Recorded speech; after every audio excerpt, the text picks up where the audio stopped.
Republican senators now calling out the Secret Service, claiming the agency is hiding information on Hunter Biden's overseas travel while his father was vice president. Chuck Grassley, one of those senators, demanding answers. He joins me now. Great to have you, Senator Grassley. We really appreciate it. Here's the letter that you wrote to Service Director James Murray. It reads in part, quote, the United States Secret Service did not produce any communications regarding Hunter Biden's travel for the years 2010, 2011, and 2013. Senator Grassley, why this request and why now? Well, obviously, there's a lot of questions about Hunter Biden's involvement with a lot of countries around the world. Also, most importantly, with China, and whether or not he was interacting when his dad was vice president of the United States to gain advantage that way. And it seems to me that we ought to have these questions answered. Now, they have given us some information, but as you said, there's 3 years we don't have any information for. And then in regard to where we did get the information, it was so heavily redacted that it was hard to make sense out of it. And it doesn't have to be redacted for the Congress of the United States and our investigation authority under the constitutional power of oversight. So we want, this letter again is following up on other letters. It's just like pulling teeth to get answers from the executive branch, particularly on this subject. But the public is entitled to this information. Transparency brings accountability. And we ought to know to what extent Hunter Biden, we know that he traveled sometimes in airplane with his father. And also there's an Uncle James Biden that's involved in this as well.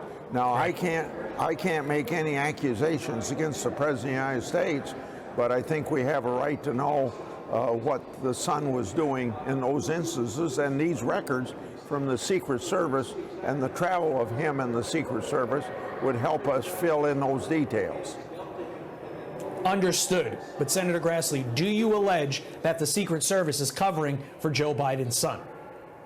At this point, you can't draw any other conclusions, or it seems to me that they would fully come forth and give us all this information we need, and it's very suspicious when they don't do it. It's hard for me to agree 100% that they're covered, or they just not doing their job or responding to Congress, but it surely looks like there's a connection there. First, big tech, as we know, squashed the Hunter Biden story prior to the 2020 election. Now the mainstream media really completely ignoring it. Take a look at these coverage numbers. This isn't from a month. This is from a year over the course of 2021. World News Tonight on ABC, 57 seconds. CBS Evening News, only 60 seconds. And NBC Nightly News, the big winner, if you can call them that, 191 seconds. With all the bloviating from Democrats about democracy and trouble, how much of a disservice is the media doing not covering the Hunter Biden issue, one which many people feel could have swayed the 2020 election? Well, thanks to your coverage of it, it's about the only place where Senator Johnson and we seem to only be the 2 out of 100 senators working on this issue, but we've been working on it for 3 or 4 years, and we're getting more information all the time, but we're not getting to the bottom of it yet. But let me answer your question this way about the media. You know, the media ought to be the policeman of our political system.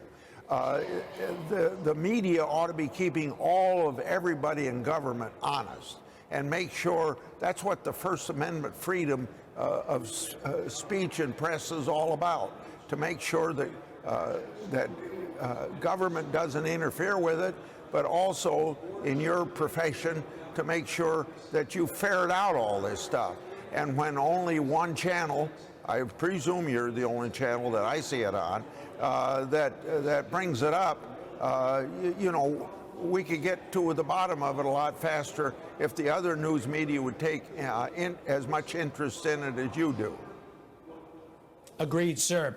Finally, with the Senate majority on the line, you are, of course, working as hard as ever to ensure conservatives take control of Congress, highlighting the failures of the Biden administration. You yourself are running for re-election this year.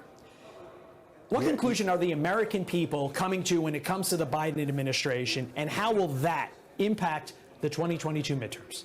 Well, if you look at the polls today, and the election was the day we'd take over both the House and the Senate. Now, that election is 10 months away, and it's very difficult to predict what's the situation going to be in the fall. But right now, we'd have a heavy turnover in the Congress of the United States to a Republican majority. And I think it's because, number one, what happened in Afghanistan. Number two, the open borders. This president doesn't believe in enforcing the immigration laws.